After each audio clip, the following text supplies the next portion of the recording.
Welcome for something that some of you might not be interested in and some of you might not be able to be interested in because of legal restrictions in your area. Definitely check before proceeding. You know from the title we're talking about a sword cane today.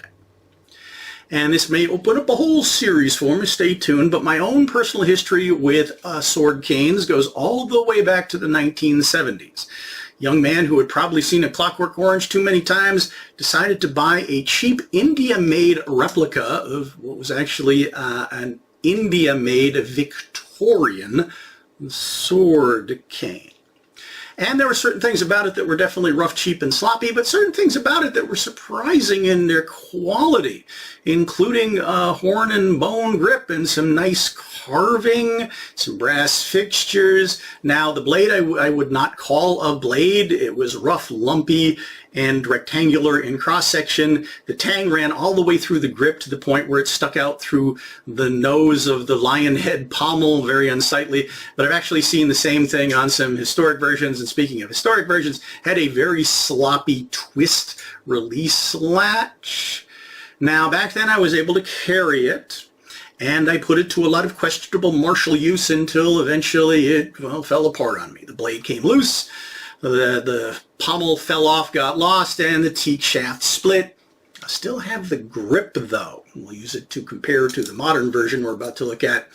It's now the home for a file dagger project that I started over 25 years ago. Maybe one day I'll finish it. But speaking of the modern version, I recently saw that Windlass has a newer, and I'm going to argue much higher quality of what they're calling their Victorian sword cane. So for sheer nostalgia, I went ahead and spent the money on it, but we will take a close look at this one, and while we're at it, we'll talk about the practicality of sword canes, which also means we're going to have to discuss social bias and legal barriers.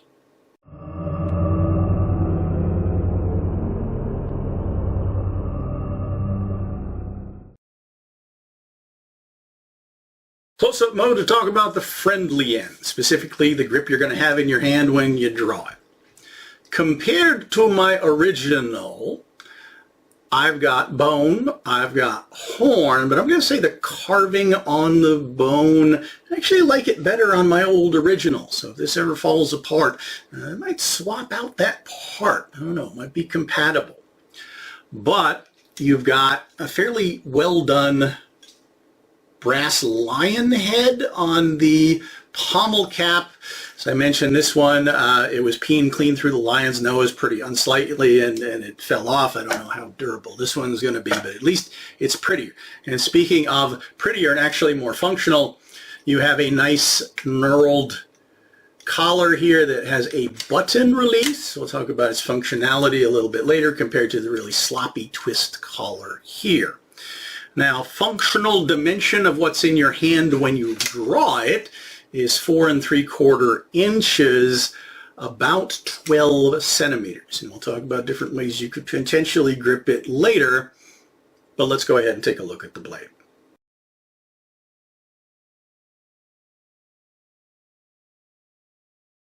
Before we take a close look at the blade release, okay, it's a little bit of a stiff spring, a little bit gritty, but it's not going anywhere accidentally. And once it's drawn, what you have is, I'm going to call it half a small sword blade.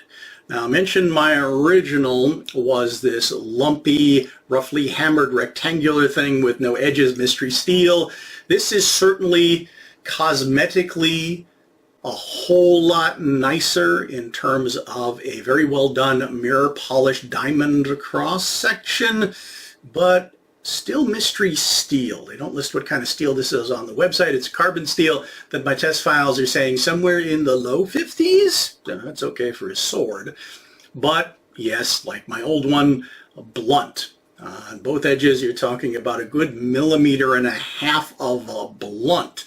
Now, I did try to put a secondary edge bevel on there, but because this blade is so narrow with such a thick diamond cross-section, maybe a slight slashing edge like, well, a small sword. Like a small sword, your martial effectiveness is going to be all in that keen needle-like tip. And yes, I also had to sharpen that because that came blunt. But dimensions, I mentioned half small sword. It's a 17.25 inch, 43.5 centimeter blade. Yes, I'm looking down at my notes to give you the metric as well as the imperial. Edges are pretty parallel, so it's pretty uniformly half an inch, 1.25 centimeters wide. Thickness, though, I was surprised. It actually has some distal taper. Down here at the base, that's 4.75 millimeters. Ogive of the tip, that's 2.75 millimeters. So yeah, it does have some flex to it, but it is overall a surprisingly, and we'll see how it performs in the thrusting tests, stiff little spike, which is also going to say a lot about how you're going to use it.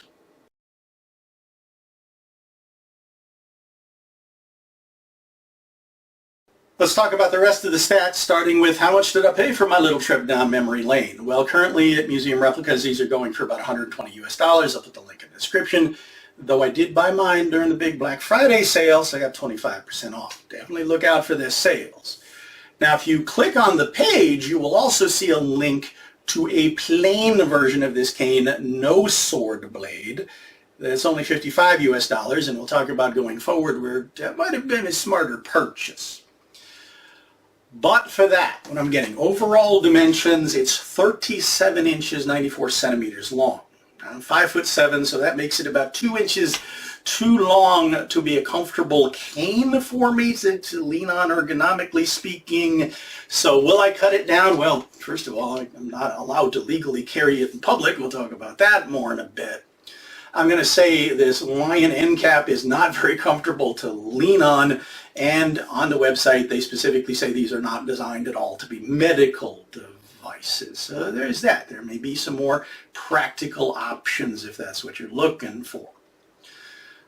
But overall weight of the whole thing assembled is 15.5 ounces, 425 grams, which is surprisingly light, with a shaft diameter of 7/8 of an inch, about 2.2 centimeters, so it's pretty slim as well. Now, the shaft on my original was teak. This may be teak. It's been painted black. Like my original, has some nice carving at the top, nice carving at the bottom, brass fuller that's pretty sizable for reinforcement, and yeah, it came with a little rubber foot, so that's nice. We'll see how it holds up over time. But if I disassemble and talk about the two different halves of it, I talked about the blade and the grip here, but the overall length of this less friendly section, 22 inches, 56 centimeters. So that might give you a sense of what kind of reach you could get out of it depending on how you grip it. With a weight that's, well, a little bit over half, it's 8 ounces. So about 227 grams, and if you do the math, that leaves you with a shaft that weighs 7.5 ounces, 212 grams, that is 32 inches or 81 centimeters long. So let's go ahead and look at the tests I ran on it, and we'll start talking about its, well, functional practicality or not.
Summary of test results is going to be pretty short because there weren't too many tests I could justify doing other than thrust testing.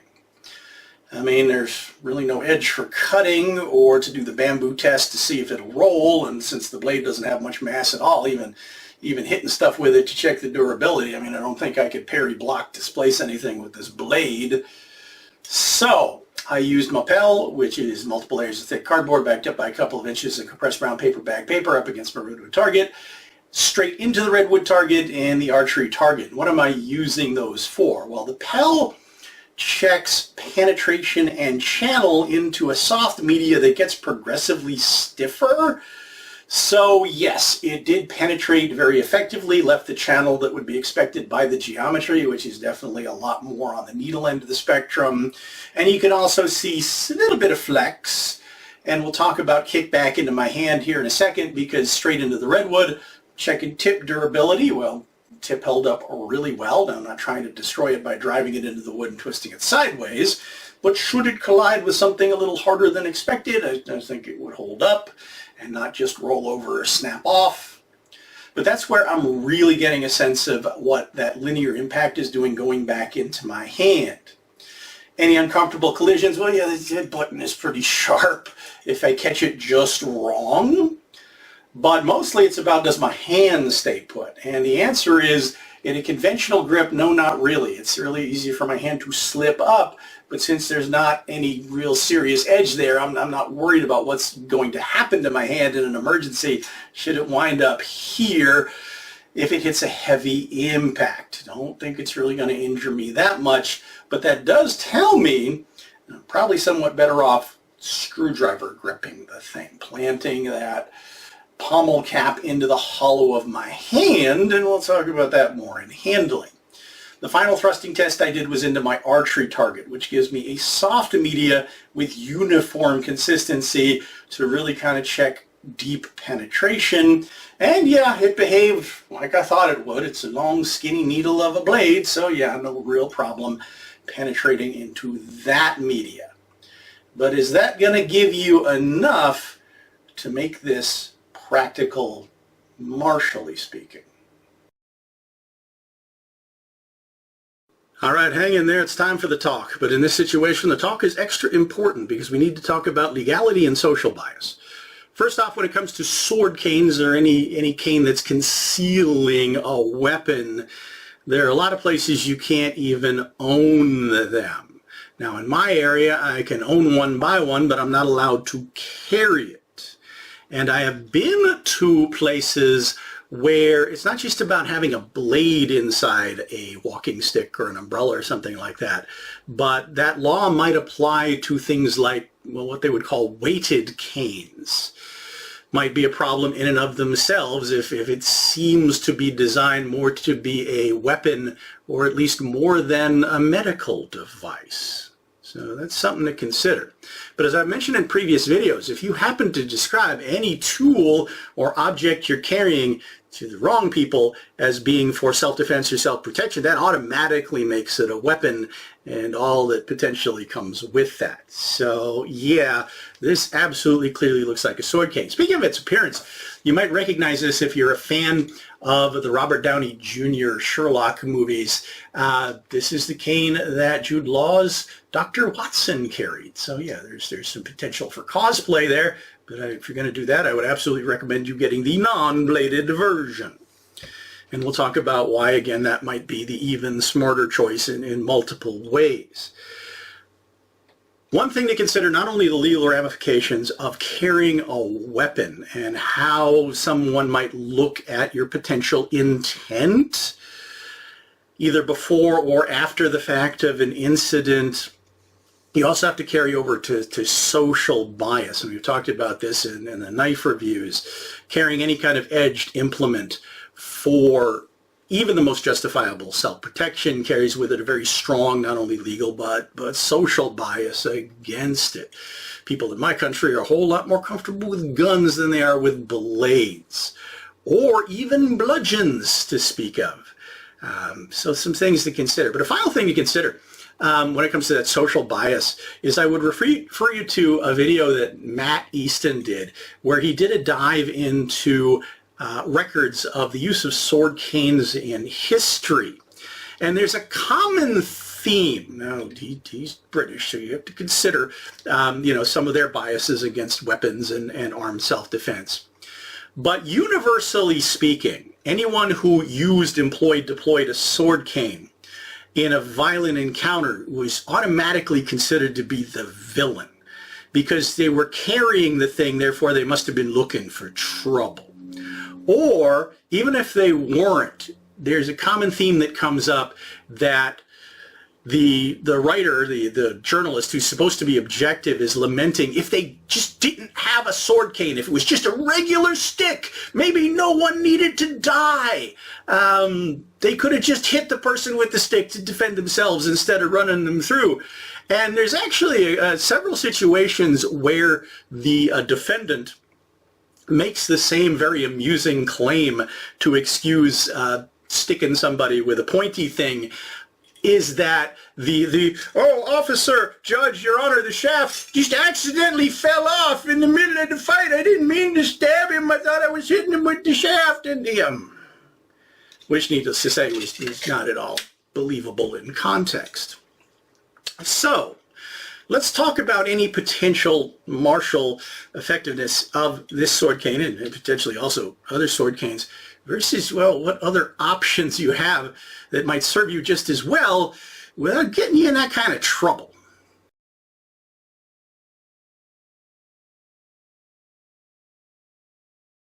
All right, martially speaking, let's break down several possibilities, and then I'll explain where you might have a much better option. First of all, using the cane in one piece. I do feel like the latch on this one is sturdy enough to potentially hold it together in some rough use, but I don't know if the rest of it's going to hold together in some rough use. As I mentioned, I fairly easily shattered the shaft on my original.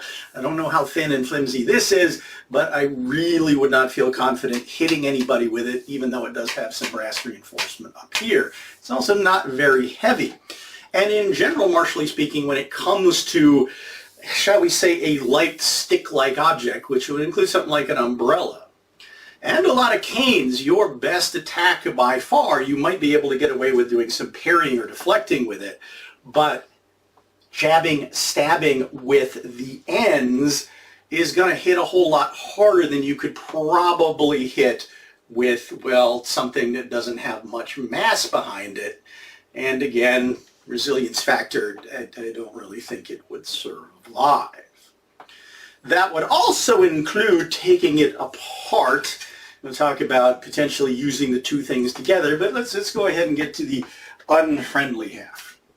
I described it as being half of a small sword, and yeah, it's funny. I've actually been playing around with it in the tight confines of my office to practice, a little bit of my rapier small sword techniques, because I could practice engages and disengages and thrusts and things like that. So yeah, without having nearly as much room as I would need for a full-length rapier, so that's nice. But I mean, I could do that with any long, thin, well, anything.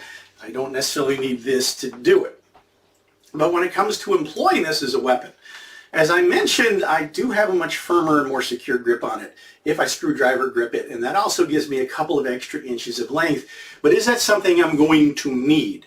Am I going to hold an opponent off here? Are they going to be intimidated by this, or are they just going to knock it aside or reach out and grab it, or whatever? Depends on how determined they are.